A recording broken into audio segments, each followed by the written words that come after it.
Hello, fellow Opus creator, and welcome to our season finale. 10 episodes. I honestly am so happy with this whole podcast experience. And I'm happy to say that after a brief hiatus, season 2 will return February 24th. Almost 4 years to the day that Mindful Opus was launched into the world. So stay tuned for some incredible guests and a continued exploration of what approaching art from a whole human perspective looks like. As for today's guest, I couldn't be more excited to have on world-class violinist, former concertmaster of the Monte-Carlo Philharmonic, Houston Symphony, and Miami Philharmonic, amongst others, member of the Duo Patterson, and recently retired professor of violin at the University of Washington School of Music. My dad, Ron Patterson. Now, one note on what to expect from this episode. My dad has an incredible amount of wisdom to share, and he does so in the form of storytelling. You'll hear lots of references to very famous musicians because he grew up knowing and playing with many of the greats. He also, full disclosure, throws in a few curse words, so hopefully that doesn't offend you.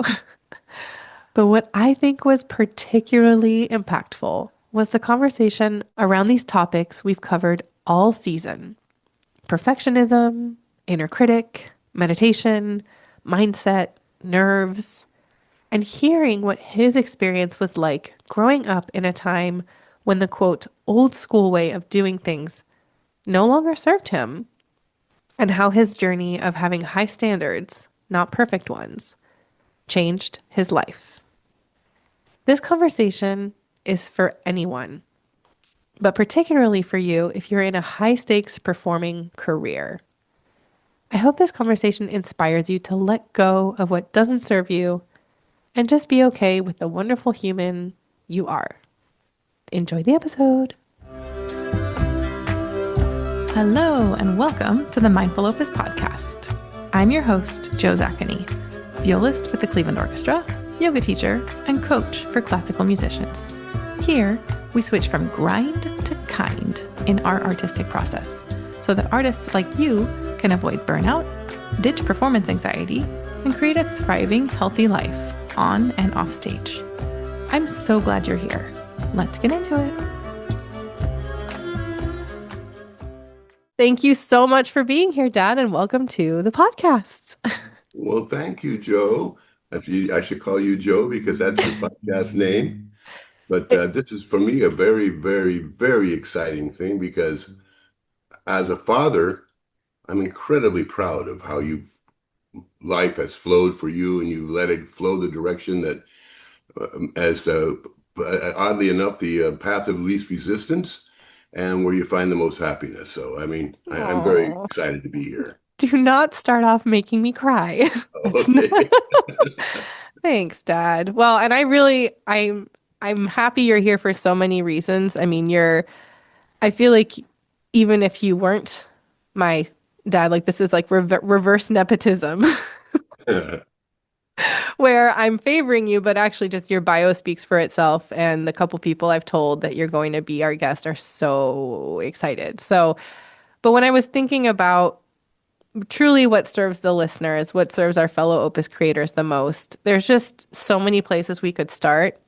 And I thought, you know what? When in doubt, start from the beginning. And so the first question I want to ask you is also one I don't know, which is so fun. I feel like I know you really well, but I don't know this one. So going back all the way to the beginning, what made you get into music? Well, I think that in a way, I was born into music, because my mother was a pianist, a concert pianist when she was younger. And all during the time that she was pregnant with me, she was practicing for a competition, which she ended up winning and playing with Richard Laird in the Pasadena Symphony. So I sort of was born hearing things. And coming out as a newborn, I was always around the piano, and I sort of started tinkling on the piano. I I switched to violin actually at the age of about five, 5 to 6, somewhere in there. I just was going in the first grade because I started elementary school early, and I went in to get an instrument because I was tired of having my mother yelling at me from the kitchen that my left hand was too fast and my watch out the thumb is too loud and it's not even and so on. So I wanted an instrument she knew nothing about, I thought. So I went in and the orchestra guy said, "Okay, we have a violin for you." And I said, "No, no, I'd rather have a trumpet or a clarinet because I didn't want a sissy instrument, which was a violin." But he said, "That's all we have." So I took my violin home, and over the summer I had lessons at my house with the head of this little orchestra at my elementary school. And at the end of the summer, we had him at my house so I wouldn't have to pay. And then at the end of the summer, he told my mother, he said, "I think he should continue with violin." So she looked around to figure out who was there and having been a graduate of the Curtis Institute, she had all these old Russian people that were out there in LA that left, in the 30s and come out to LA to make their livings. And she called up a man named Jack Pepper. Now, Pepper wasn't his real name, but I went to Jack Pepper, and that started me on my journey. And it's the old Russian school. I was actually given one measure to practice for the week. What do you And mean? Like one measure of music for the whole week? one measure, one measure. It was the first measure of the Opus 8 of subject shifting exercises, where I had to go A, B, A, and then move my thumb and get moved into the B, C, E, D, C, move my thumb, B, A. And that's all I had to do. And I had to do it divided up in my bow, so each one was a quarter. And I had to play it in tune. I had to move my thumb. I had to have everything right, my position. And he had these 3x5 cards. So he gave me a grade after every lesson. And I started off with an A in position, with intonation, with all that. And every time I did something wrong, he lowered it. So Oh I'd get my gosh. a one note out of tune, I'd get a B. And if my position was wrong, if I lowered my violin too low, he'd come in and he'd hang a coffee cup on the end of my violin, so it'd be so heavy, or he'd take his belt and strap it around my arm so I couldn't lift it up. Oh my Yeah. God. And so, so I played Well, with I'm Jack very about, glad you didn't do anything like that for me. no, no, no, I learned. You were, After about a year and a half, my mother decided that enough was enough, even though I loved it. wow. And he used to take me fishing. But then by this time I was past the one measure. I was doing the whole etude and I was going Oh, you across the graduated. violin concerto, 2 lines, but I wasn't learning anything, but everything had to be perfect. Ay, ay, ay. Oh my gosh. Well, that's Everything gonna be like had a absolutely, it was the old Russian school. I'm surprised he didn't hit me over the uh, head. But oh he, my gosh. well, for instance, if I did my thumb like this, he actually took and put a little thumbtack in here and put a band-aid over it. So if I went like this, I'd stick myself. Oh my gosh. Okay, for the viewer, those that can't see, because this is not a video podcast yet, although season two, he literally is making a cup with his hand where the violin scroll sits, and saying there was a thumbtack somewhere in between his thumb and first finger. So I'm just, yeah, starting out with a bang, Dad. That's how that was my purpose. My purpose was to please Jack Oh, and to play perfect. And so I practiced with that that was it. I had no other purpose in life. And then wow. I went to another teacher who was Peter Merenblum, who happened to be a Russian student of Leopold Auer, who was in the Auer class when Heifetz was a little kid in there. He was 20 years older than Heifetz, but he knew Heifetz as a little kid in the Auer class. That's So I fun. went and played for Peter Merenblum. And the thing about Merenblum is he was deaf. So he really couldn't hear anything, but he could see. And he gave me massive repertoire. So he didn't care if I was in tune. He didn't care anything. He just wanted me running all over the violin, running all over the violin, running all over the violin. So that's what I did. And Merenblum took me when I was 11 years old to play for Heifetz. And I remember that very well. And You played for Heifetz when you were 11? when I was 11, the first time, yeah. And I Oh, remember that very well because he was at UCLA at the time teaching. And I walked in and there he was sitting behind me, and I was a little short, fat boy. That's true.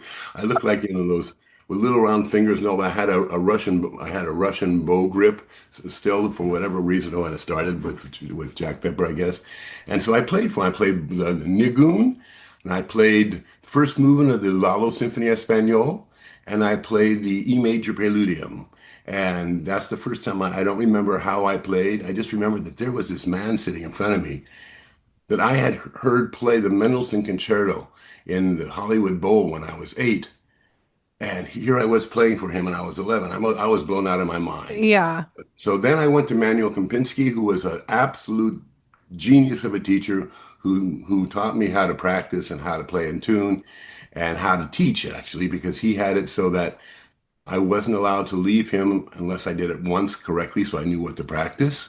So I wasn't hinting, searching for what to practice. I had to do everything he wanted me to do once correctly. And I used to go twice a week to see him Wednesday from 6:30 to 9:30 and Sunday from 10 to 2 or 3.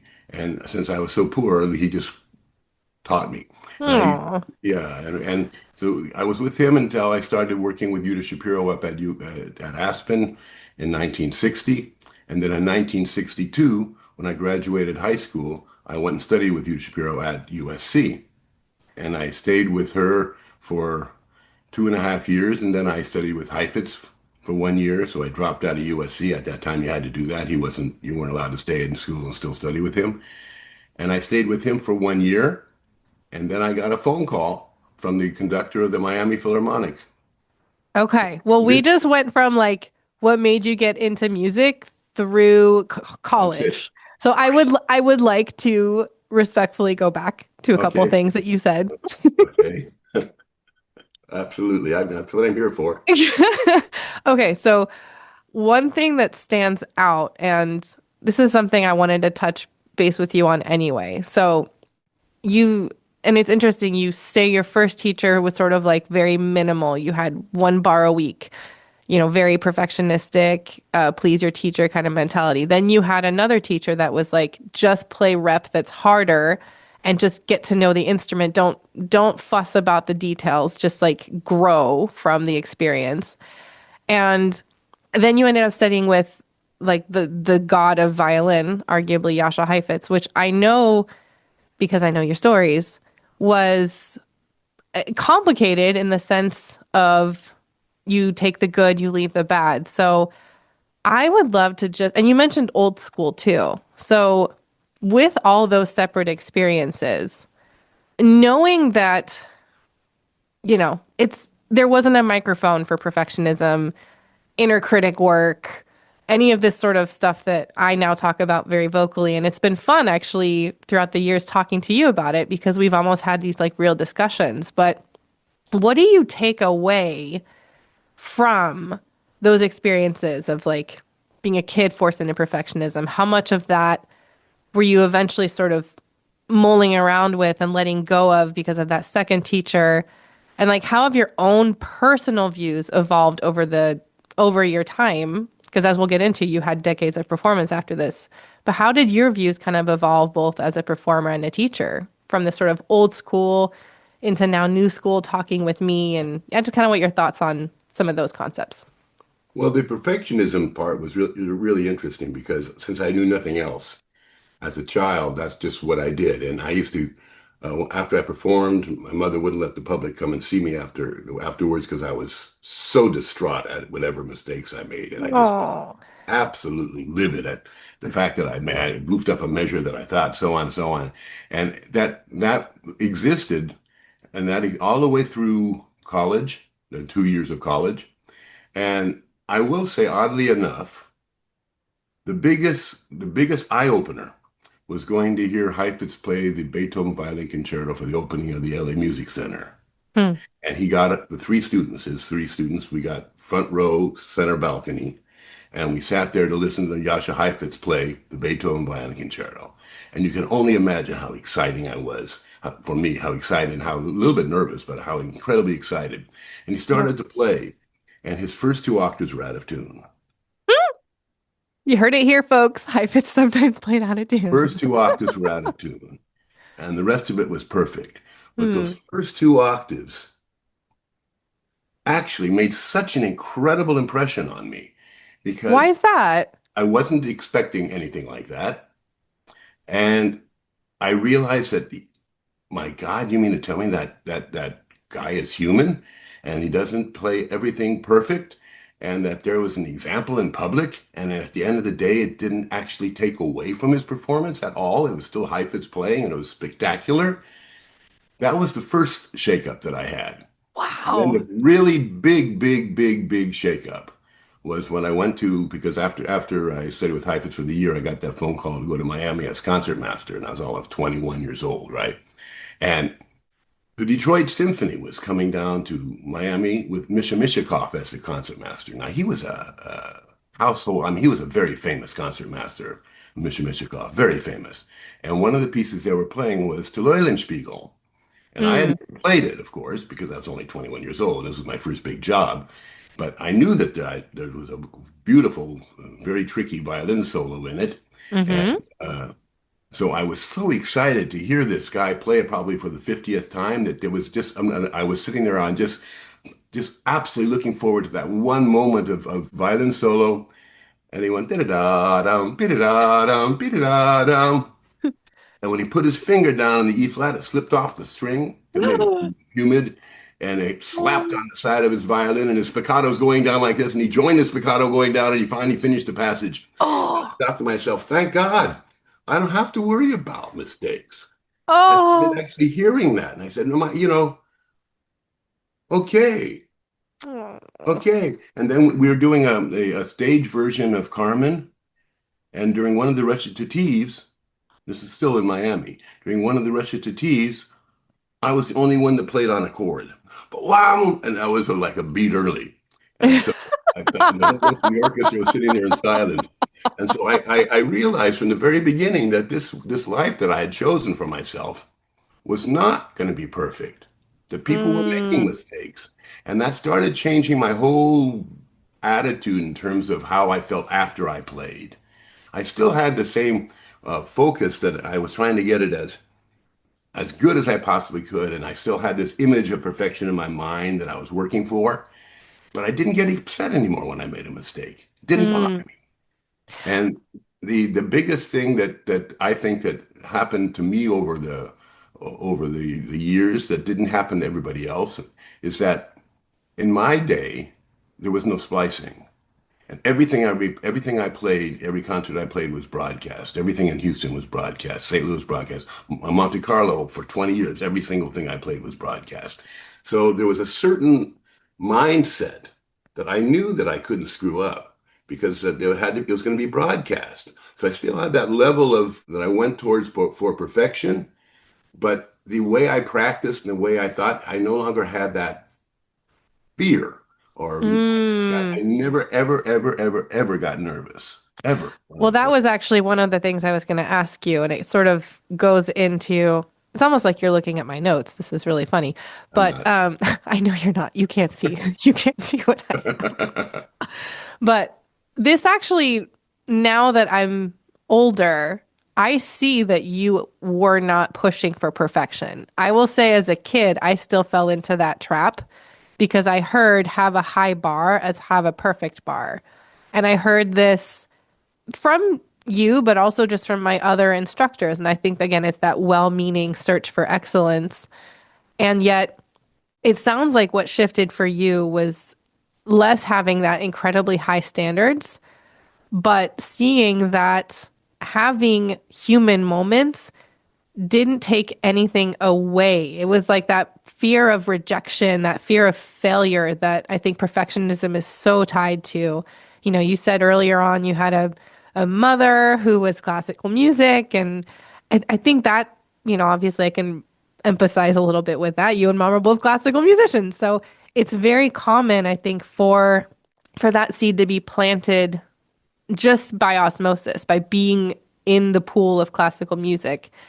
And yet, what I'm hearing changed, to make my very long winded point a little shorter, is that you felt that freedom of going for things, knowing that the very worst case, if something happened, you would be okay. And to me, that is the difference between excellence and perfection. You still get to dictate the score.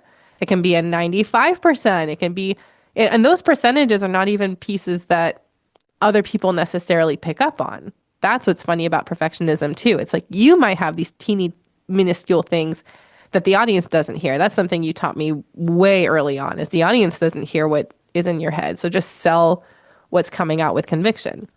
So is that kind of like where, even though you Yeah. didn't have the language to no longer be a perfectionist, quote unquote, but is that kind of what shifted really? Yeah, but there were comments, for instance, there was one comment that Heifetz made, and that stuck with me. There are a lot. I have all these little snippets of things that he said that stay in my brain. But one thing he said for me, he said, no, you got to go for it. You got to Mm, go for it. He said, because if you go for it and miss it, the audience will still have the feeling that you went for it. They'll still have that feeling of excitement. But if you go mm, for it and get it and really went for it, well, then you've got the whole best of all worlds. But if you go for it and miss it, you still went for it. And the audience feels that. And so of course, you practice so that hopefully when you go for a run or a nose or a high harmonic or a jump or something like that, hopefully that you've trained yourself enough that you don't screw it up. But it released me from by the time I left Miami and went to St. Louis, I was really a free man. I was really mm. totally free in my head that I was going to be okay. In other words, that the mistakes that people make in life. And then I started hearing other things. I started hearing people. For instance, when Francis Scotti came and played the second concerto with Vinyeschi, and I was so looking forward to it because the piece I had already performed with the orchestra there. And all the up staccato, he played regular spiccato. And I thought to myself, oh, okay, I love hearing okay, like you had permission from yeah, other people, and that yeah, is something. I in their wish, performances. don't you wish that had been like led more by example early on? Yes, but the example that I had early on was from a school, from a Yeah. Russian school that was didn't allow that.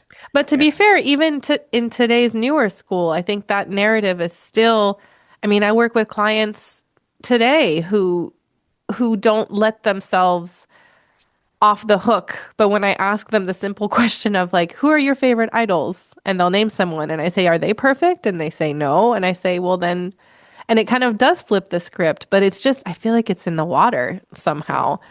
I want to go back on something else you touched on, which ironically you said you don't get nervous, but I still think you've been in the spotlight for decades. You also taught for a couple decades. So, let's just pretend that you did get nervous, or if you didn't, that's fine. But what are some of the tricks or ways of thinking that supported you? We've already kind of talked about perfectionism and that freedom. But if you didn't have performance anxiety, what are some tips, some tricks, some tools that you could share with any of our fellow Opus listeners who do get nervous and who are in the spotlight? okay, well, let's to a certain extent, I can go back to again as a youngster. I was maybe 12 years old or something, and I was actually playing for the first time for Rostropovich. He had come out to L.A. and the conductor was a friend of Rostropovich, and Peter Merriman was a friend of Rostropovich. They're both Russian, and so we put on a little recital. And since I was a little whiz kid at the time, I played for him, and I played the Nigun of Bloch. And I remember standing backstage and being nervous. I was there and I was nervous, and my mother was there to accompany me, and she could tell that I was nervous. Hmm. And she said, "What are you nervous for? If anybody else should be up here, they would be up here. What does that mean? That means that you're here and you're."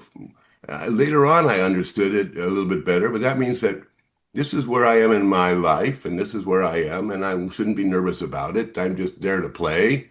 And if Oh, anybody else should be there, they would be there, but they're not there. I'm there instead, so let's go and play. And I thought, oh, oh, that's interesting. So I just went out and played. And I started realizing that I could take what I thought was nervousness and turn it into excitement. And so yes. the brain does that, and so I could take something that can be incredibly nervous for most people. I turn into, boy, this is great. This is so exciting. This is wonderful. And and there were times that really, really, really high pressure things that most people would find exceptionally nerve-wracking. I just found them exciting. I found it was a good feeling. It was something that I could work with. Can And you it, give me an example, like of, yeah, give me something where it was like instead of being sitting in the nervousness and the negativity around it, what would you actively, was it something you actively said to yourself? Like, how did you spin it? well, for instance, your mother and I recorded the Handel Sarabande, which is like the Passacaglia only on Yep. steroids. It's really hard. And we recorded that. It ended up being the Monte Carlo Ballet ended up turning it into a ballet. I remember. That And was they did the cool. world premiere at the 700th anniversary concert of the Principality of Monaco.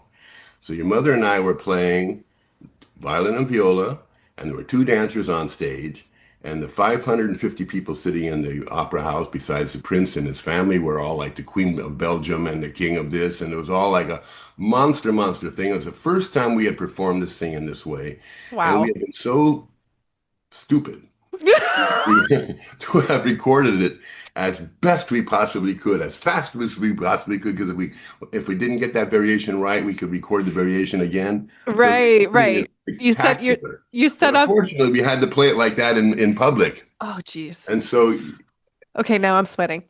yeah. So, and I think your mother was probably nervous because she used to get nervous a lot. Well, But we're for gonna get her me, on the podcast too at some point, yeah, for sure. yeah.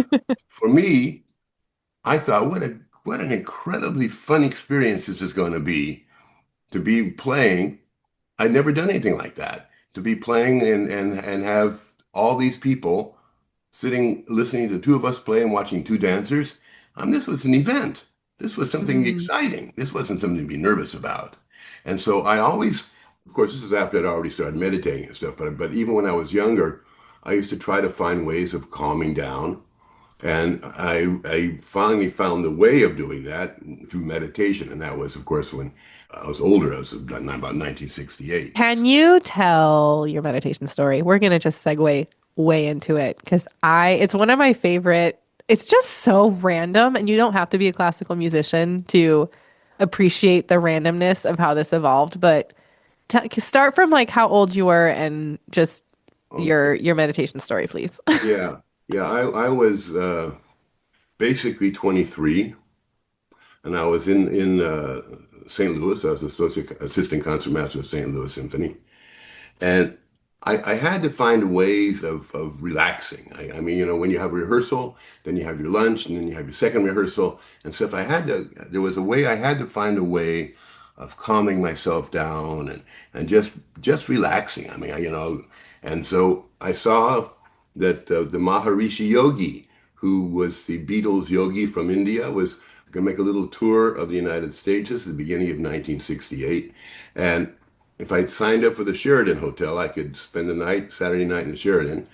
And before and after dinner that night, we would have lectures about TM, Transcendental Meditation. And the next morning, and we'd have little groups we got together. And the next morning, I had my meeting with Maharishi Yogi. So I knocked on the door. I think it was 10:15 in the morning. And he said, come in. And there was sitting behind the desk a man looked just like Maharishi Yogi. He had the black hair and the white hair that sort of hung down together, and his beard looked like that. Oh my Today, he looked gosh. like somebody who was homeless, and it just looked like that. And there he was sitting there. And I went and I sat down opposite the table, and he asked me what I did. And I said I was a performing classical musician. I told him where I worked. And then he explained to me that he was going to give me a mantra. He was going to say it. It was going to be a sound, although I could equate it to words or whatever I wanted to, but it was going to be sort of a sound, a word sound that he felt that I could assimilate. So he would say it, and I would say it back to him. He would say it, and I'd say it back to him. I'd say it, and I'd say it back to him. And then after he did it the third time, he said, okay, now you'll never say it out loud. Hmm. Only say it in your head, and you'll never tell anybody that that's your mantra. And Yeah, you, that's classic TM. I mean, I've looked into it and it's crazy to me that the guru for the Beatles randomly trained you and the founder of the transcendental meditation give me that movement mantra. Yeah. gave you a mantra. Yeah. And you will not tell me. I have asked, No, you won't do it. and the Mm. thing is that I knew before going into this because of the lectures and things like that, that it wasn't an answer to anything. was a key to an answer. In other Hmm. words, it's not you're meditating, it's what you use it for. So in the very beginning, what I used it for was just to have a little relaxation between rehearsals. And then I would use it before a concert. I would go in my dressing room and I would meditate for 10 or 15 minutes just to calm myself down. My purpose, oddly enough, I realized I played best when my body was calm. Ah, you heard it here, folks. That's when I played best. So even though my mind might be going 1,000 miles a minute, I played best when I felt calm. So how did your body respond to being calm when you went into this mantra phase? Like Yeah. you would feel your body relax? Okay. Yeah, I would. Well, when I said the mantra, and in the beginning, it was just really repeating the mantra, and I had been I had learned that eventually the mantra will become much more important and much deeper, and Hmm. not just a word or a sound, but it has layers of word and sound in it, and it can go on for. You can stretch it out, you can find the middle of it, you can explore it, and so it ended up being that became a source of amazing things that I've done in my life with my mantra. And Hmm. I've used it always as a means of calming down. And I can do it to a point where I can be standing backstage, just close my eyes, go into my mantra a couple of times, saying it, and come out of it as calm as I am now. Yeah. As calm as I am now. Even though I Damn. know my brain is still very active, Yeah. but it's not translating into nerves. It's the brain part of it is now, if anything, it's like, oh boy, here we go. We're going to get a chance to do something. But it wasn't channeling into shaking or uncomfortable feelings or being afraid or anything like that. It didn't translate into that anymore.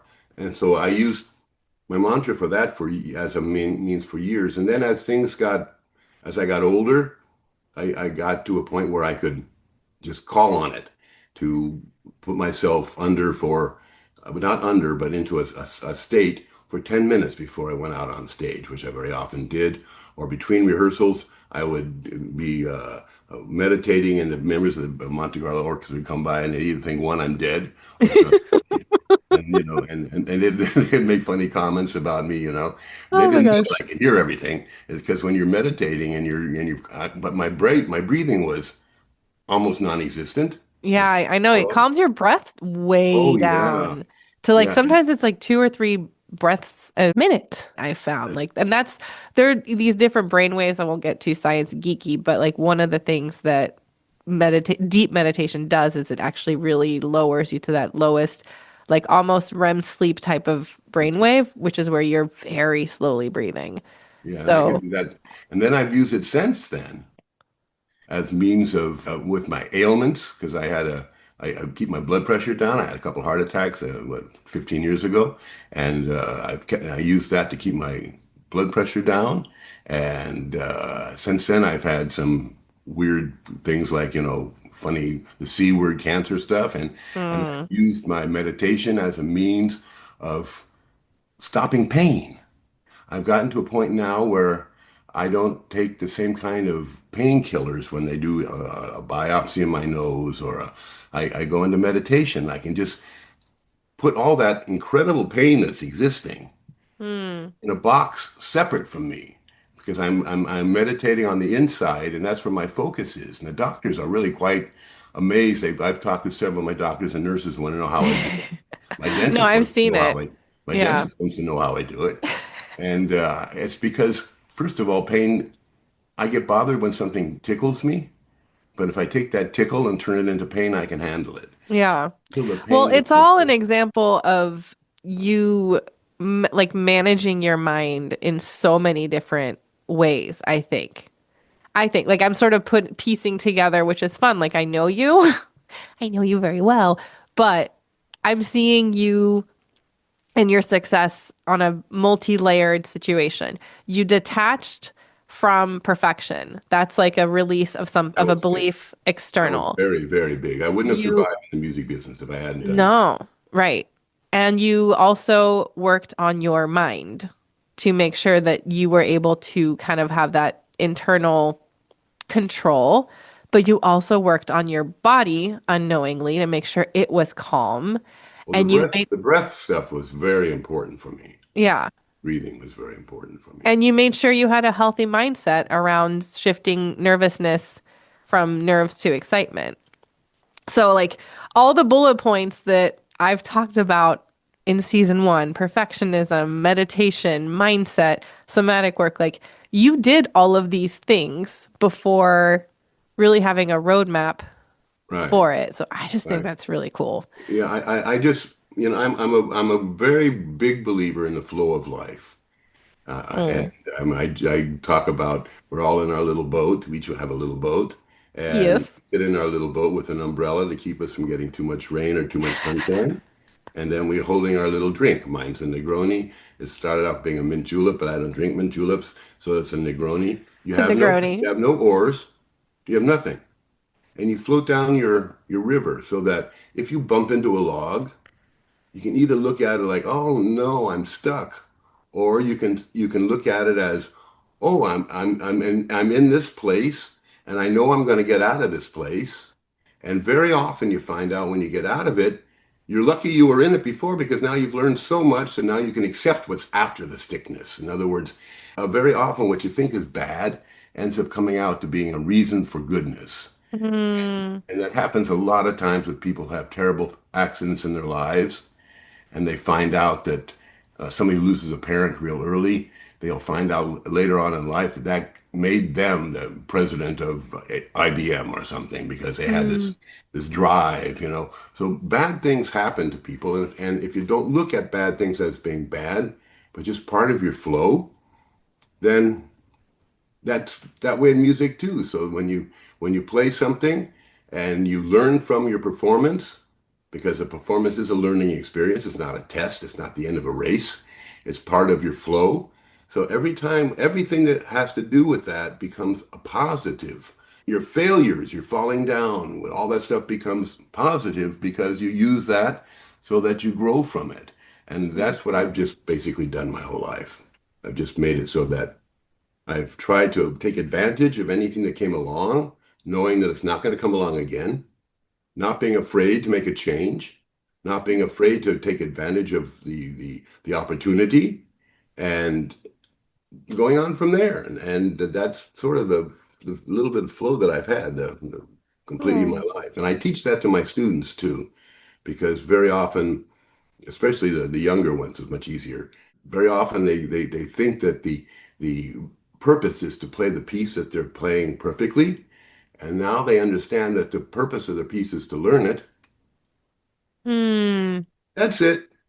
Ah, I They love that full circle. they learn And it. I They love learn it. that. And then they next time they'll know better. It's Mm. not a test. Life isn't a test. There is no winner. And Mm. it's just you go along with your flow. And some people they think they have, quote, bad luck. But I'm not sure that that is bad luck. And sometimes things happen because they didn't take advantage of an opportunity that was there and they think they're going to do it again next time it comes by and it doesn't come by a second time. So I've always been an opportunist. Yeah. And when I was in Miami and Joe Gingold called me up and he said, Ronnie, I don't want you to retire in Miami. And he I was 21 years old. And he said, go play for the job in St. Louis. And so I went up there and I played for the St. Louis Symphony's position and got it and moved. Yeah.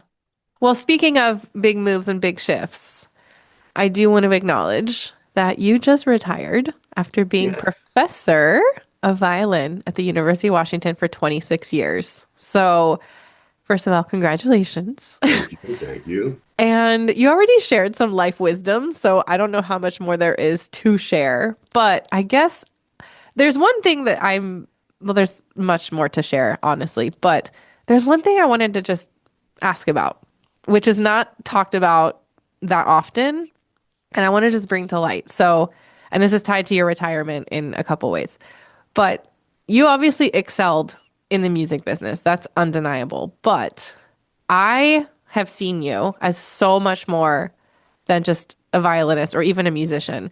You designed houses. You built our home in France with your bare hands.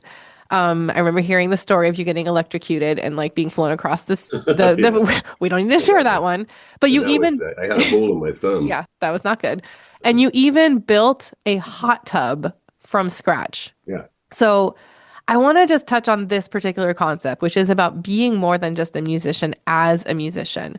Because through childhood, students, we're told just focus on music. But even I'm finding with, myself, I'm a professional at this point, but I've had this evolution of seeing myself through one lens and then expanding that lens to being a yoga instructor and now a coach and entrepreneur. But in our field, there's a lot of pressure on people to just do one thing as a way of sustaining excellence. You kind of debunked that by showing you had all these other talents. And so I want to know what you have to say to that concept. Well, for me, the big drawback with playing music, playing concerts, and all of that is that when you're finished, you got nothing. When you're finished, the only thing you have is the audience's memory of you.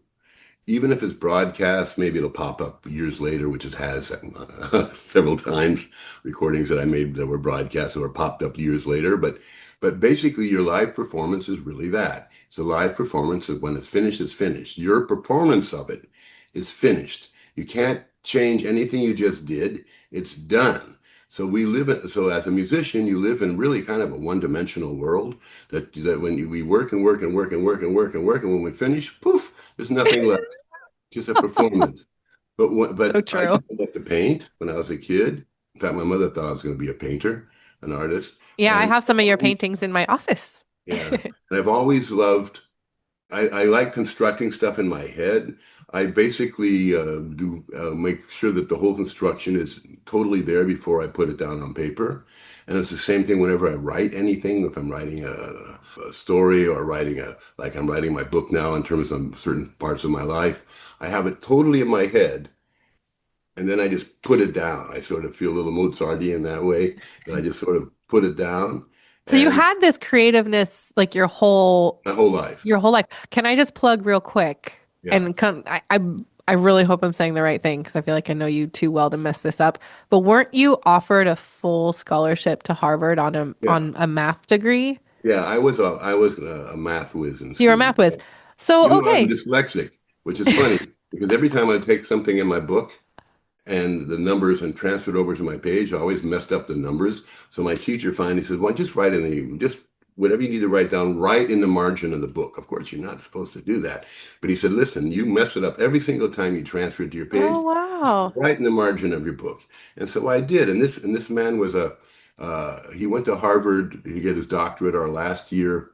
I had him for 3 years in high school. We had a special class. There were 4,000 kids in my high school, 10, 11, 12, and there was a class of 16 kids that stayed together for 3 years in a math class, and I was in that math class. Mm. And so he brought some of the things with him to Harvard that I had done, because I used to do a lot of inventing ways of solving word problems. That was my specialty, was finding, first of all, what was the problem with the word No, problem. I remember word problems because I was terrible at them. So So that was my thing. That it was was my not my thing, thing. finding inventive ways of solving, making up different methods of finding the answer to the word problems. And so Harvard offered me this scholarship to go there, and so that's where I was going. Since I graduated in February, end of January of '62, and I was going to go to Harvard in September of '62, and that's just the way it was. Why'd And you choose USC? well, I had studied with UDIS up at Aspen. But I hadn't even applied to USC because I'd already done this Harvard thing. And Oh, so okay. I got a phone call on a Saturday, and the head of School of Music said, "What are you doing Monday?" And I said, "I'm not doing anything on Monday." He said, "Yes, you are. Why don't you come to school?" Stop. So Well, you were gearing. I didn't know this. You were like yeah. on the road to Harvard. What were you going to be? I had 6 months, but But you were going to be a mathematician? What were you going to do? yeah, and I was going to still play the violin, but I was Wait, going to so be a you were not going into a concertizing career. You were like, I'm going to go do no. math and play I was violin going for to go do fun. math. I was going to do math. Yeah, My brain's and exploding, y'all. yeah. And so he called me up and he asked me, "What am I doing on Monday?" And I said, "Nothing." He said, well, come to school. So I said, I haven't even enrolled. He said, I'll enroll you. This is the head of the School of Music. And I said, I don't have any money. He said, you're going to come to a scholarship and we'll give you a stipend. So I figured, okay, listen, I'm going to be a football player. I'm going to get money, for the violin. So I went to SC. And the funny story is that the man who sat in the outer office of the dean was there for the program that had to do with critics program at USC. And he was the one that I pestered the whole time. I would go and give him, I didn't have any library cards, so I had to check out books. So he had to give me his library card to check out the books. And I hadn't paid for any courses yet because I didn't have any money to pay for courses. So everything was this poor guy, his name was Carl Cunningham. He was always wiping up my messes after I went through my first year, right? And it ended up being Classic. that when I went to Houston as concertmaster, the critic was Carl Cunningham. Oh, stop. No, I kid you not. And he came to give me an interview, and he sat down. He says, "Okay, Ron, I'm getting back to you. I'm getting back to Oh. you." That was really kind of a full circle thing. But I loved USC. Well, here, let me go back to because I think the fact that you could have gone to Harvard Hmm. is exactly what I'm talking about in my question, which is you were a multidimensional person. You already had this mind where music was not going to be what you did for your whole thing. So, why is that? I guess I'm kind of leading the witness a little bit, but it's something I'm really passionate about normalizing in classical musicians' lives in particular is it's okay to have a hobby. It's okay to do other things other than music and You still have have a to. performance life. Why do they have to? Please You normalize have this for the to. people. You have to. You have to be able to get your mind off of that thing that you concentrate so hard on. You have to. They say that when you sleep, your brain puts things together, like straightens out your wardrobe and puts your books in order and all that kind of stuff while you're asleep in your mind. But while you're still not sleeping, you have to find a way of getting yourself, especially when you're in a high intensity, high pressure job where you have to really do it right, and you feel that you have to do it right. You have to get off of that. You have to Yeah. be able to get your mind totally off of it. Some people do it. I mean, Gil Shaham does it by running. Right. He's a runner, right? And So why do you think it's been such a message that permeates? I think it's changing, but I know this is like a hard thing for people to believe that in order to play at the highest level, they have to focus on other parts of their well-being. I mean, you have that's to. You have okay. to. You have to. And if you can't. You can dedicate your life to something, but you have to be able to turn your brain off. Some people do it by reading. Some Why? people Why do is it. that important to turn your brain off? It's because when you think of something, it's like practicing something over and over and over and over and over. It doesn't get better. It Yeah. just gets over and over and over. And so when you're thinking of something over and over and over, it doesn't make it clearer. What you need to pull away from it and then come back. When you come back to something, you always have a clearer mind because you're coming back with a new perspective or the old perspective that is sort of worn out and doesn't seem to work well. You can make a decision like, I'm working on this thing this way and it's really not getting any better. So why don't I change it? That's what I say to my students. If it doesn't work, change it.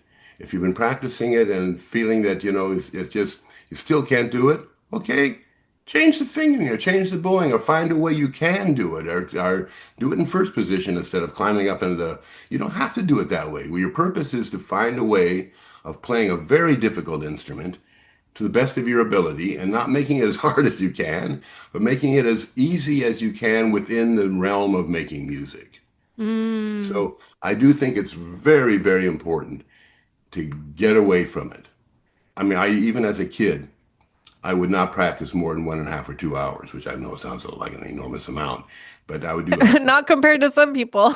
yeah, but I would do 5 or 6 hours a day by practicing no more than 1.5 or 2 hours at a time. Yeah, yeah, yeah. Yeah. Right? I never did the park myself in the room and go all day long type of thing. It would never work for me.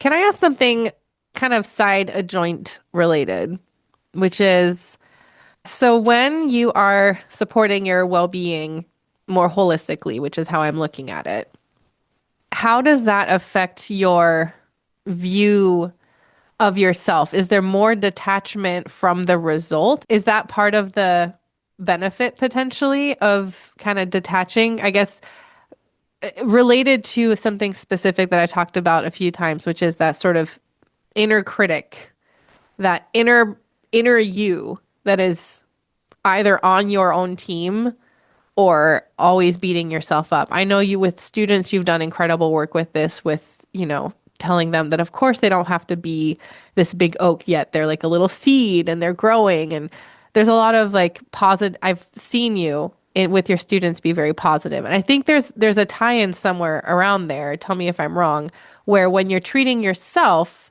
as a whole human, there's already a more innate kindness than just hyper focusing and not being able to turn off. Is there something in there that lands or makes sense to you? Yeah, I think so. With me, I've always enjoyed practicing. Oh, that's interesting. Yeah, I've I always didn't get that enjoyed it. gene from you. Nope. I know, that's all right.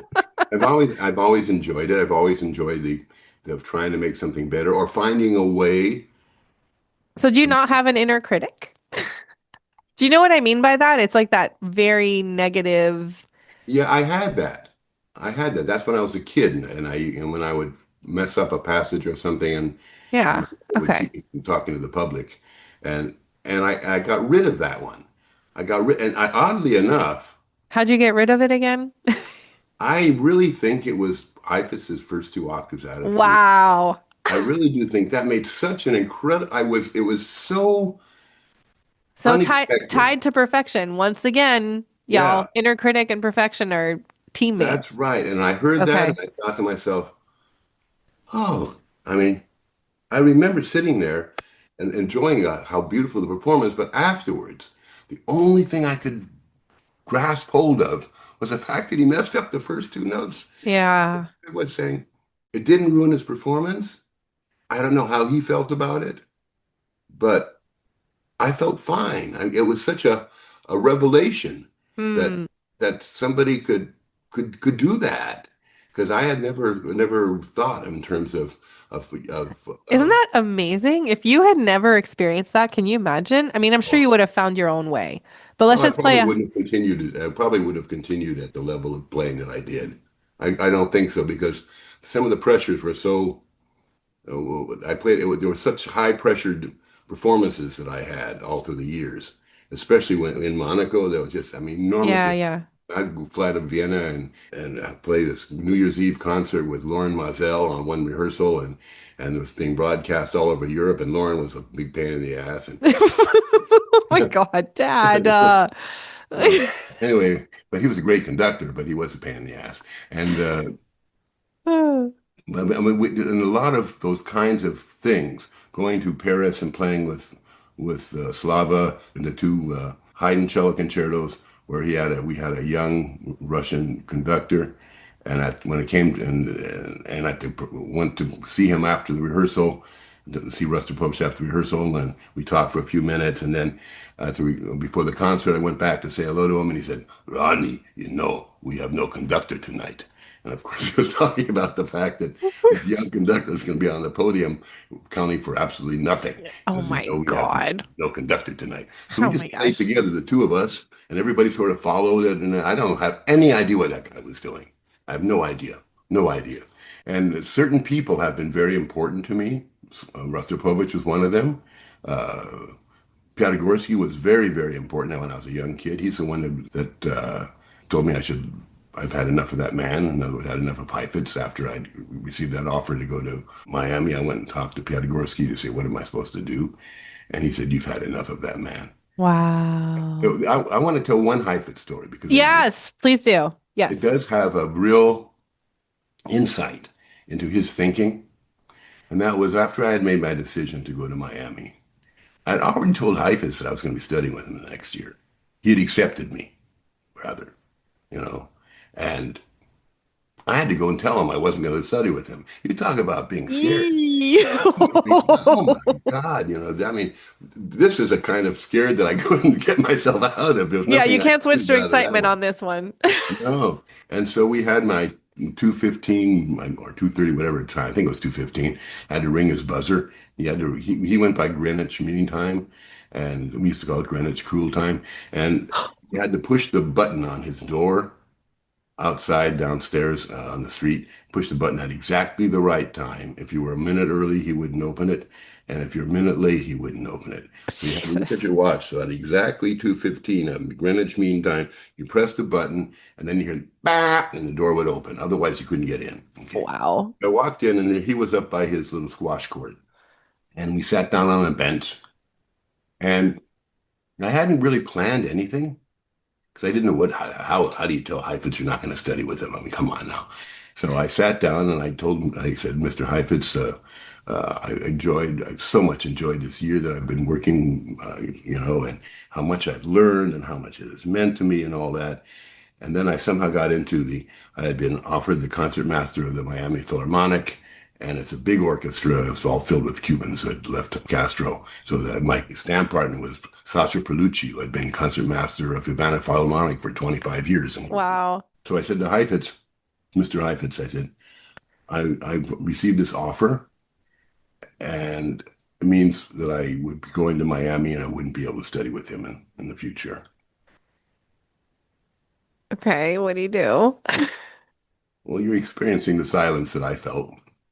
Oh, there was just silence? Oh, yeah, there was a silence. Oh boy. And he said, if you didn't play the violin, what would you do?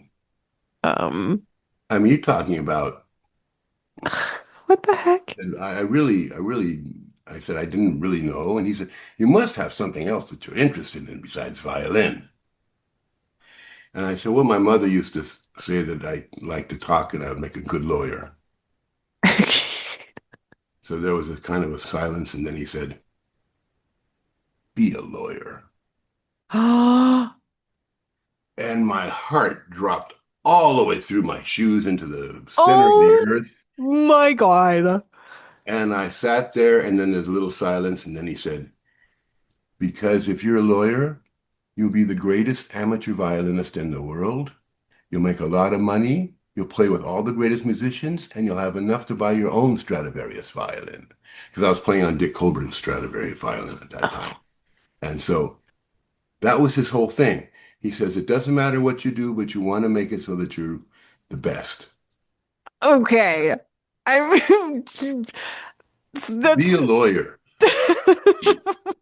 I mean, come on. Come on. I That was really, really, really something. And I've so never heard that story before. I've heard a lot of Heifetz stories. That's one you saved straight for the podcast. and So, that one, that explains a ugh. great deal. A Yeah, great man. deal. Right. So I went away and then I sent him a birthday card because he was born on February 2nd, like Chrysler. Huh. So I sent him a birthday card from Miami and thanked him again for how much that time we had spent together and how much I was still learning, which is true. Yeah. It's true. No, I I know still he had a massive impact on, massive impact yeah. on me. It's still even to this day, it's a massive impact on me. Yeah. And I sent him a thank you note and all that kind of stuff. And he wrote me back, of which I still have and he sent me a picture for Ronnie Patterson with warm greetings, signed Yasha Heifetz. And I've showed it to other Heifetz students. They say they've never seen one. They've never seen a signed Oh. picture. They've never seen one autographed. It's the Well, best. he was very So complicated, after wasn't all he? of that, he Oy. must have had some feeling of warmth or something towards me, Yeah. right? He must But have you had know some. what? You know what I love? Like, okay, so you're my dad. I don't like hearing anyone is mean to you, even retroactively when I wasn't born yet. I don't like that. I get very protective. My little Scorpio tail gets activated. But I will say, having been your daughter, I am just so impressed at what you were able to let go and create your own of. Like, I didn't really grow up seeing, I heard some other crazy Heifetz stories, but I just really admire the fact that you didn't bring a lot of that nonsense into your world. I still fell into patterns of perfectionism on my own and also through just some of our dialogues because I think there was not the right language and this and also just it's what happens in our art field. It's like the default. But I love that we've landed in a place in our relationship and also just I can now look at everything you've gone through and say, holy crap, like you really you ended up leading with positivity. I mean, one of my favorite tricks that you've told me, and then we'll kind of wrap it up after this because I think we could just keep going down memory lane forever. But do you know what your favorite performance nerves trick that you ever told me was? Smile. Yeah. Yeah, Smile and it before you really, play. really, really works It because does work, guys. it Smile works. before you play. Yeah, because our tensions are in our they manifest themselves in our faces. Being tight Yeah. lips, not breathing, squinting, lowering our eyebrows and stuff. Our tensions are in our face, and then secondly, they're in our stomach. That's when you get those. Yeah, yeah, yeah. But the main thing is in your face. So to counteract that, I always smile. Always before I walk out on stage. I'm standing backstage to walk out and play Berg's Memoire d'Ange, which is really hard. And I'm standing backstage knowing that this is going to be a really incredible experience to do. And so before I take that first step, I smile. And when I'm Oh, playing Heldenleben, and right before I have to come in, there's a few measures rest. During you that few measures smile. rest, I smile. Yeah. So that lets everything relax. Well, and that's an essence that I feel like you could have gone down a different hole, a rabbit hole. And I'm just really grateful that you landed with that as your essence. So, man, Dad, we could keep going. I want to do a couple, these are called rapid fires. So you're not allowed to go down long-winded stories. Although if you do, who cares? Because Okay. it's my podcast. I can do whatever I want. But Are you actually, going to say no, no, no. are you going to say orange or apple? Actually, let me do us all a service. There was one more question I Okay. wanted to ask you. Is there anything I should have asked you? Is there anything you wanted to talk about that we didn't get to? The only thing that I think that is important is that shit happens. It's that simple. I remember one time a lady asked, we were doing a Mozart opera, a Mozart aria, and we were going to do it for broadcast. And she just couldn't hit the high E flat. And it just no matter what she did, her voice wasn't there. Could we lower it a half tone?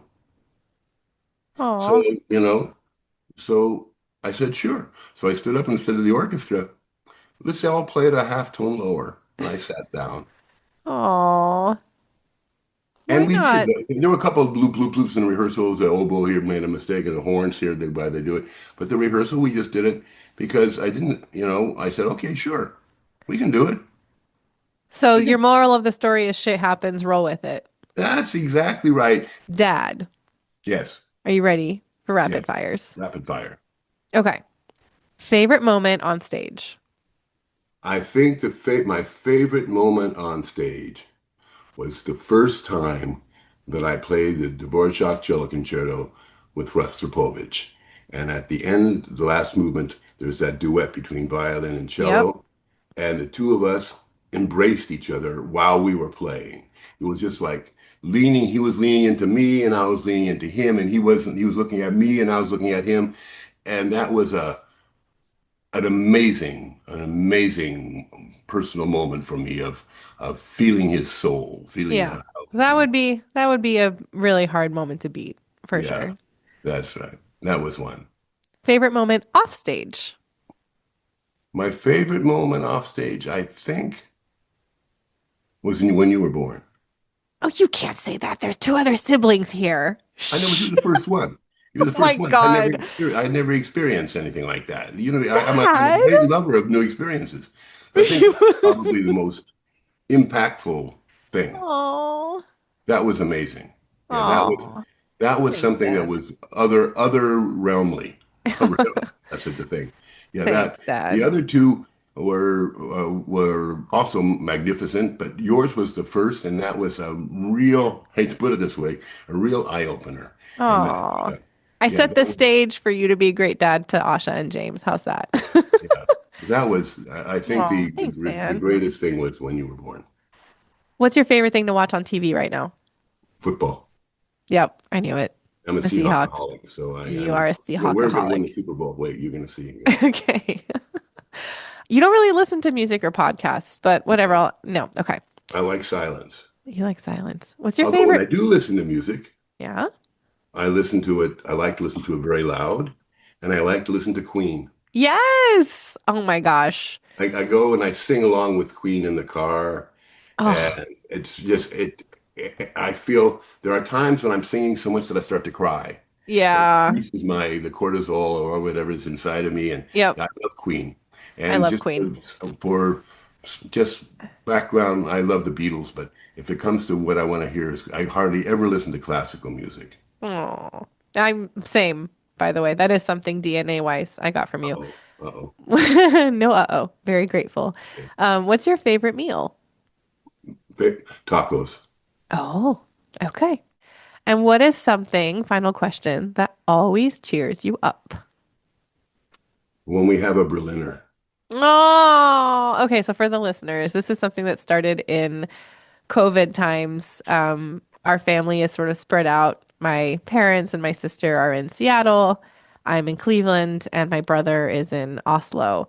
So we started this thing called Berliner, breakfast, lunch, and dinner, because we felt very alone. And it was a way of staying connected as a family.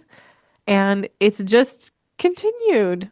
And it is Yeah, really special. It makes me happy. that's really very, very, very special to me. Yeah, me too. Very, I feel incredibly fortunate that my family is that strong and that we're all together in the way we are and supportive the way we are and willing to follow and to willing to see the journey of the other people because each person's journey is so unique We stay in our boats, but we're in their all, boats. there with our mint juleps or Negronis and And umbrellas and I can't tell you how many times you or Jimmy or Tasha have said, "Dad, stay in your boat." And yep. when I That's started, probably the biggest life lesson I think that, I've taken away from a lot of things. It's just the idea of stay in your boat. I love that you paint this picture of like you have an umbrella to stay warm that feels, or to stay dry or protected from the sun. That feels like self-compassion. You don't have rows, which means you surrender to what life throws your way. You said, let the logs that are there kind of bump you into a different direction. There's a lot of poetry in that. So "You have your drink," which is the and you thing have your drink. and I still do that. And that you started me on. I I can know. I taught you Negronis the in, end of the again, day COVID. Negroni. So now I tell my doctor that I have a Negroni every day to as a celebration that I made it to the end of the day. Yes. Oh my gosh. Well, here we are celebrating the end of our episode as well as season one. I can't believe it's over. Season two will be happening. Stay tuned for more details on it. But Dad, I love you. Thank you so much for coming on the Thank, podcast. thank you, And Julie. I yeah. really am so happy to have been able to do this. Well, I think our listeners will get a kick of you're just a very, very fun human being. So, Let's do um, it. Let's do another one next week. I enjoyed this. Let's you do another enjoy one. this? Okay, well, Yeah, we'll have you on for like a stories only yeah. episode. All Okay. right. All right. Thank you all. Thanks for listening to the Mindful Opus podcast. If you enjoyed this episode, consider adding the show to your library, write a blurb in the review section, or share it with someone in your circle. For more about my work, you can find me on Instagram at MindfulOpus or my website, mindfulopus.com. And while you're there, don't forget to grab that free well-being resource waiting for you. Until next time, my fellow Opus creator, keep creating the life you want, one opus at a time.